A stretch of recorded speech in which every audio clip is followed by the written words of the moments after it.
este următorul exercițiu pe care o să-l facem și este în felul următor. Doi dintre colegii mei vor veni în față, o să le luăm în spațiul în care se va desfășura acțiunea, iar ei vor fi obligați să facă toată această scenă fără să folosească R. În loc de R, vor folosi o altă literă. Haideți să înlocuim R cu o altă literă. Cu o altă consoană. Cu P. Cu C. În loc de R, facem C. Da? Nu vor avea voie să folosească R. Vor trebui să pună C în loc de R. Și tot așa, dacă proba merge foarte bine, vom folosi și alte consoane. Haideți să vedem un spațiu unde să se întâmple acțiunea. O relație dintre două persoane. O relație. Pe șantier. Pe șantier ca spațiu și cine sunt cei doi? Șeful cu subalternul? Bun. Dragi colegi, suntem pe șantier, șeful cu subalternul, în loc de R avem C. Da. Și facem în 3, 2, 1, 5! Super. Unde tu papa? Tu ești tu acolo. În partea cealaltă. E bine acolo. Ce acelea? Ciment.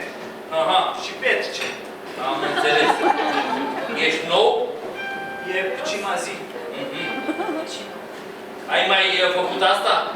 Da, am fost la foc. Sala foc. Cacă coapa aia mai încolo. Da, să călciți.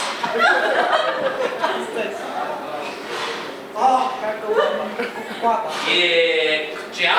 E cea E o mesericie cea aici. și e și soace, e călducă. Este oace puternic. Stai meceu la înălțime, agățat, flutuci în vânt. Mai ales acum vaca e cimă.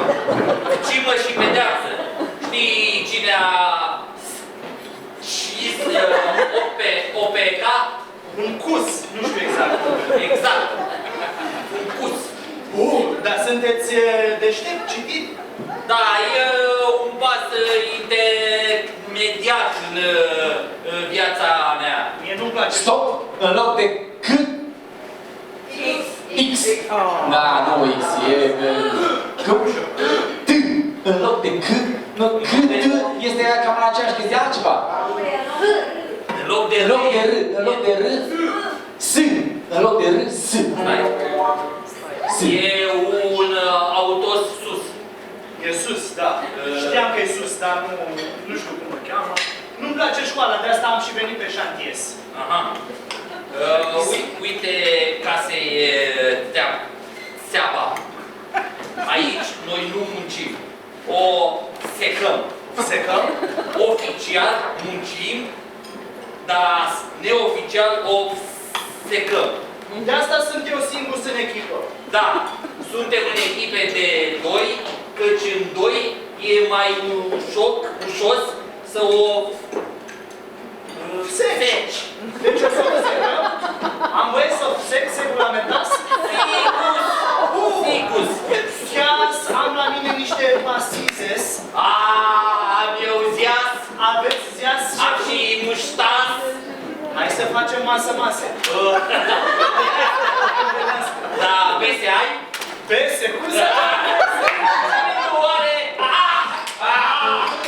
Bun, și aplauze pentru colegi. Oh, oh, oh.